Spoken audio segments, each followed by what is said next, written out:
Solo levelling मांगा के first chapter में हमें हमारे इस स्टोरी के मेन कैरेक्टर संग जिन वू से इंट्रोड्यूस किया जाता है, जो कि बहुत ही ज़्यादा इंजर्ड दिखाया जाता है। और उसके साथ ऐसा कैसे हुआ और क्यों हुआ वो हमें अभी नहीं बताया जाता, जो कि हमें स्टोरी में आगे पता चलेगा। फिर सीन शिफ्ट होता है साउथ कोरिया की तरफ, हाँ, क्योंकि ये एक साउथ कोरियन बेस्ड मांगा है। फिर हमें दिखाया जाता है हमारा मेन कैरेक्टर जिन वू, जो कि एक रेड के लिए जा रहा होता है। फिर सीन शिफ्ट होता है एक कंस्ट्रक्शन साइट की तरफ, जहाँ पर एक रेड गेट या फिर डंजन ओपन होकर रखा है। फिर हमें दो हंटर्स, किम एंड पार्क नाम के दो हंटर्स से इंट्रोड्यूस किया जाता है, जो कि आपस में हाई हेलो कर रहे होते हैं। और फिर किम पार्क से पूछता है कि तुमने तो हंटर बनना छोड़ दिया था ना, तुम तो रेड वगैरह पे नहीं जाते थे। फिर पार्क बोलता है कि मेरी वाइफ प्रेग्नेंट है, सो मुझे पैसों की ज़रूरत है, इसलिए मैं फिर से रेड ज्वाइन कर रहा हूँ एज ए हंटर।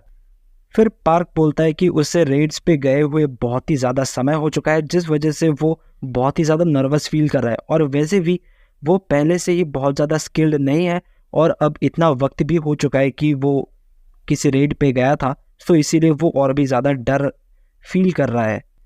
फिर हमारा मेन कैरेक्टर जिनवू भी उसी रेड के साइड पर जा पहुंचता है, जहां पर किम और पार्क हैं।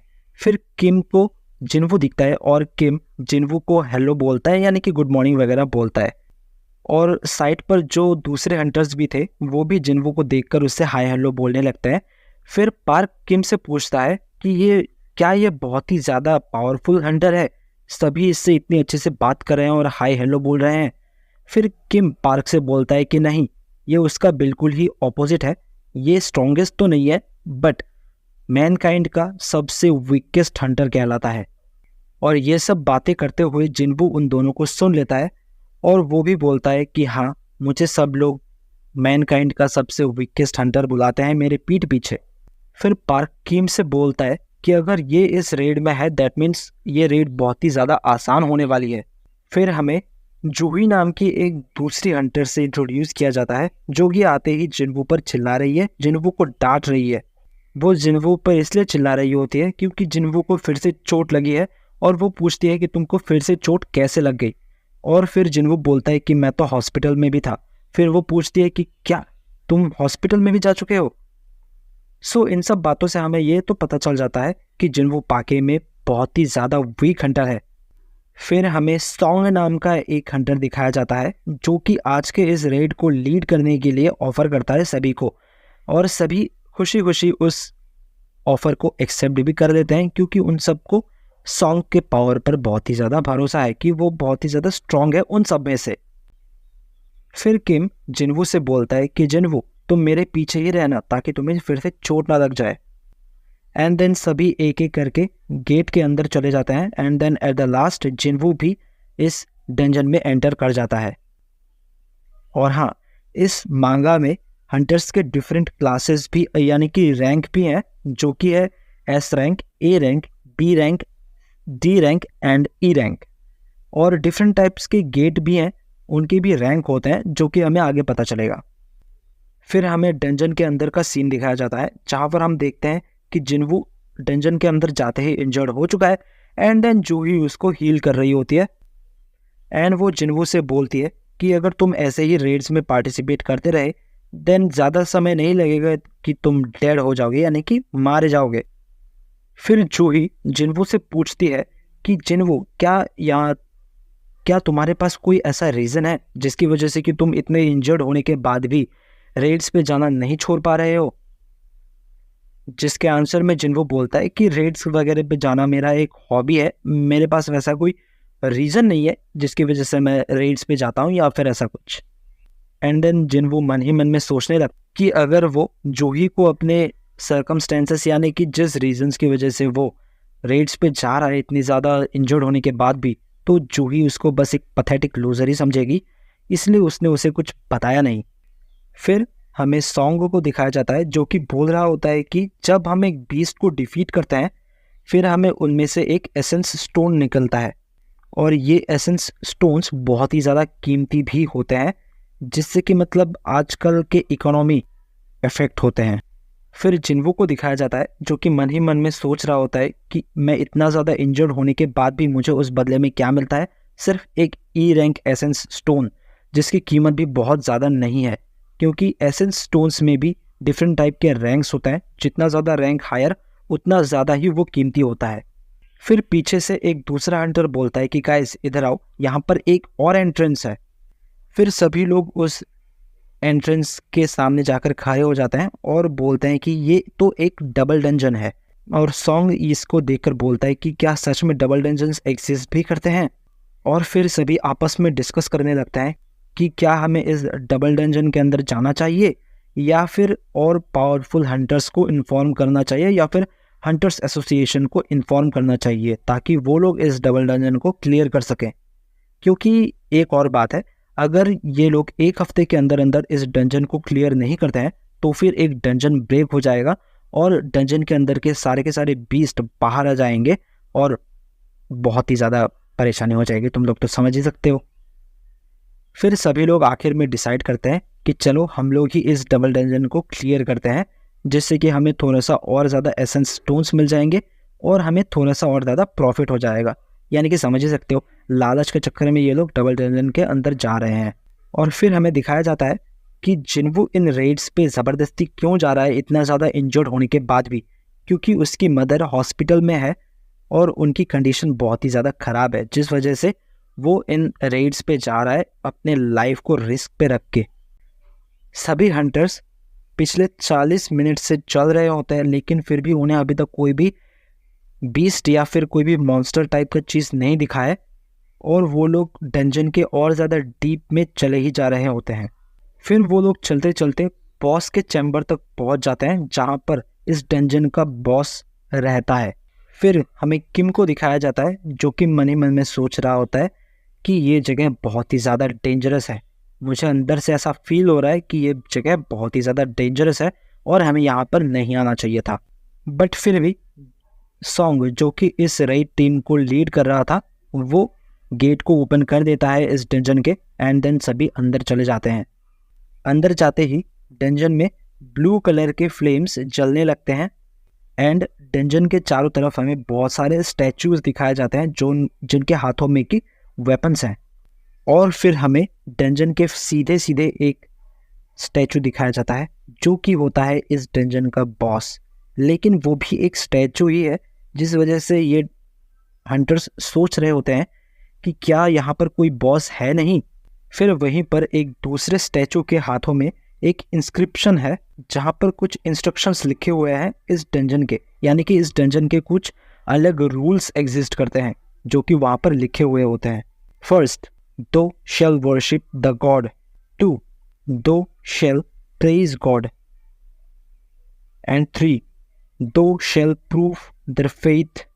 फिर जूही अचानक से बोलती है कि जो बॉस वाला स्टैचू है उसकी आंखें अभी भी हिल रही थी। फिर अचानक से सीन शिफ्ट होता है और हमें दिखाया जाता है कि डंजन के डोर्स अपने आप ही बंद हो चुके हैं। फिर इस रेड टीम के हंटर्स में से एक हंटर गुस्सा हो जाता है और वो बोलता है कि मुझे यहाँ पर और नहीं रुकना, और वो डोर्स की तरफ आगे बढ़ने लगता है, ये बोलते हुए कि मैं अभी यहाँ से बाहर जा रहा हूँ। वो जैसे ही डोर्स की तरफ पहुँचता है और डोर खोलने के लिए अपना हाथ बढ़ाता है, वैसे ही डोर के सामने दो स्टैचूज जो थे उन्होंने उसका काम खत्म कर दिया, एकदम ही काम खलास। उसमें से एक स्टैचू ने उस हंटर का एकदम ही सर उड़ा दिया भाई, जिसको देख के कि सारे के सारे हंटर्स एकदम ही डर चुके होते हैं। फिर जिन्वो को याद आता है कि अगर ये स्टैचू हिल रहा है, दैट मीन्स कि जब जूही ने बोला था कि वो बड़ा बॉस वाला स्टैचू भी अपनी आंखें हिला रहा था, तो क्या वो सच हो सकता है? जिसको सोचते सोचते जिन्वो उस बड़े वाले स्टैचू की तरफ देखता है और शॉक्ड हो जाता है, क्योंकि वो स्टैचू बिल्कुल जिन्वो की तरफ ही देख रहा होता है।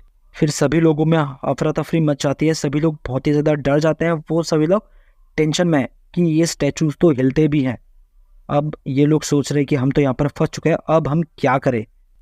फिर जिन्वो सोचता है कि ये तो बस एक डी रैंक का डंजन है, यहाँ पर इतने पावरफुल बीस्ट कैसे हो सकते हैं। फिर सभी लोगों को समझ में आता है कि अगर ये वाला स्टैचू हिल सकता है, दैट मीन्स कि वो 12 वाला स्टैचू भी हिल सकता है, और अगर वो हिलना स्टार्ट हुआ, यानी कि वो अगर चलना फिरना स्टार्ट किया, तो काम खत्म है। तब वो 12 वाला स्टैचू अपनी आंखों से लेज़र अटैक करने वाला ही होता है कि जिन्वो नोटिस कर लेता है कि वो अभी अटैक करेगा। इसलिए वो सभी को अलर्ट कर देता है कि सभी झुक जाओ, अभी ये अटैक करने वाला है। और सभी जिन्वू की बात सुनते हुए नीचे झुक जाते हैं और बच जाते हैं, वरना सभी लोग अभी के अभी डस्ट बन जाते। लेकिन फिर हमें दिखाया जाता है कि नहीं, सब लोग नहीं बच पाए। उनमें से एक हंटर सच में डस्ट बन चुका है, उसका सिर्फ एक हाथ बचा हुआ है भाई। और इधर दिखाया जाता है कि जूही की हालत बिल्कुल ही खराब हो चुकी है और वो ट्रॉमेटाइज्ड हो चुकी है और खुद में ही कुछ ना कुछ बरबरा रही है। फिर सॉन्ग चिल्लाते हुए बोलता है कि सभी लोग सुनो, जो लोग जहाँ पर हो वहीं पर खड़े रहो, बिल्कुल भी मत हिलना। और अगर तुम लोग बिल्कुल भी हिलते हो या फिर खड़े होते हो तो ये स्टैचू फिर से अटैक कर देगा। और सॉन्ग फिर जिन्वू को थैंक्स बोलता है कि उसने सही समय पर रिएक्ट किया, इसीलिए अभी वो लोग जिंदा हैं, वरना सभी लोग मारे जाते। और फिर हम देखते हैं कि सॉन्ग का भी एक हाथ कट चुका है, जहाँ पर वो लोग मेंशन करते हैं कि जूही एक बी रैंक की हंटर है, यानी कि बी रैंक की हीलर है, बट फिर भी वो इतनी ज़्यादा ट्रॉमेटाइज्ड है कि सॉन्ग के हाथ को वो हील नहीं कर पा रही है और वो खुद में ही कुछ ना कुछ बोल रही है और बहुत ही ज़्यादा डरी हुई है, जिसकी वजह से मिस्टर सॉन्ग के हाथों को अभी के लिए सिर्फ मरहम पट्टी करके रख दिया गया है ताकि ब्लीडिंग रुक सके और बाद में उसको हील किया जा सके। And then mister Song mention करते हैं कि ये कोई मामूली बॉस नहीं है, ये डी रैंक का तो बिल्कुल भी नहीं है, ये एक ए रैंक का बॉस है और may be even S rank का बॉस हो सकता है। एंड एस रैंक का बॉस यानी कि the highest level of difficulty of boss, इससे ज़्यादा ऊपर और कुछ हो ही नहीं सकता, इतना ज़्यादा डेंजरस बॉस है ये।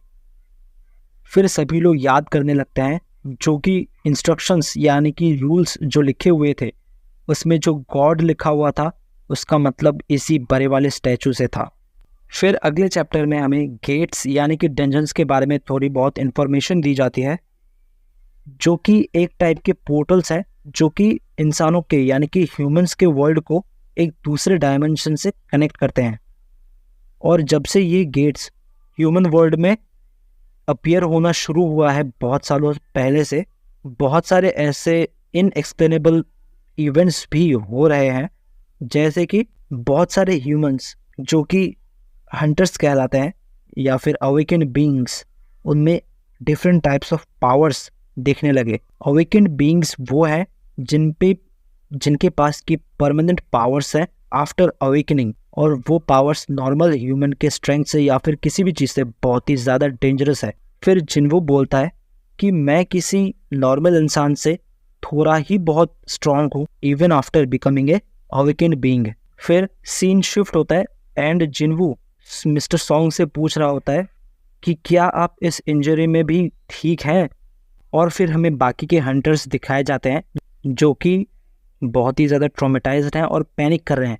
फिर जिन्वू सोचता है कि मिस्टर सॉन्ग के अकॉर्डिंग अगर हम 1 इंच भी हिलते हैं तब भी हम मारे जाएंगे, और या फिर अगर हम किसी भी तरह गेट तक पहुंच भी जाते हैं बाहर निकलने के लिए तो वहाँ पर भी 2 स्टैचूज खड़े हुए हैं जो कि इन एन इंस्टेंट हम सभी को मार सकते हैं। दैट मीन्स कि ये डंजन हम में से किसी को भी जिंदा बाहर वापस नहीं जाने देगा।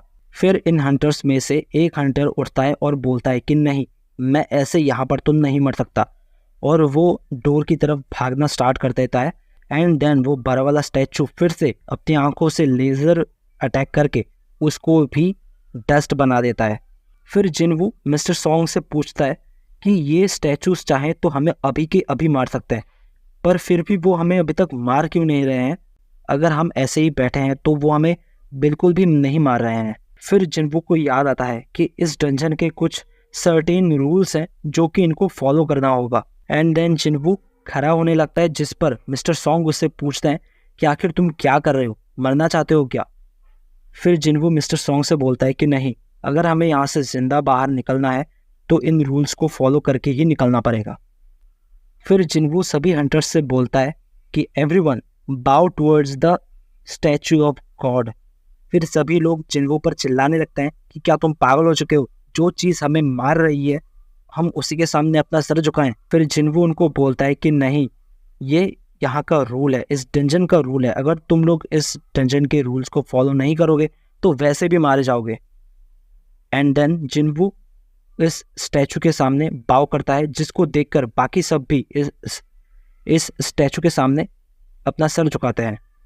और जैसे ही सारे के सारे हंटर्स इस स्टैचू के सामने अपना सर झुकाते हैं, ये स्टैचू एक बहुत ही क्रीपी सा स्माइल देता है, जिसको देखकर लिटरली बहुत ही ज़्यादा डर लगता है। और वैसा ही हुआ, सारे के सारे हंटर्स बहुत ही ज़्यादा क्रीपी फील कर रहे हैं और बहुत ही ज़्यादा डर चुके हैं। फिर सभी लोग खुश हो जाते हैं कि हम लोग बच चुके हैं, क्योंकि स्टैचू ने मूव करना बंद कर दिया था और सभी लोगों ने सोचा कि अब हम यहाँ से निकल सकते हैं। और वो लोग खुशियाँ मनाने लगे, यहाँ वहाँ भागने लगे। एंड देन तभी अचानक से वो स्टैचू खड़ा हो गया एंड वो भी अपने उस क्रीपी स्माइल के साथ चलने लगा। एंड देन चलते चलते ही अपने पैरों तले कुछ 2-4 हंटर्स को दबा दिया।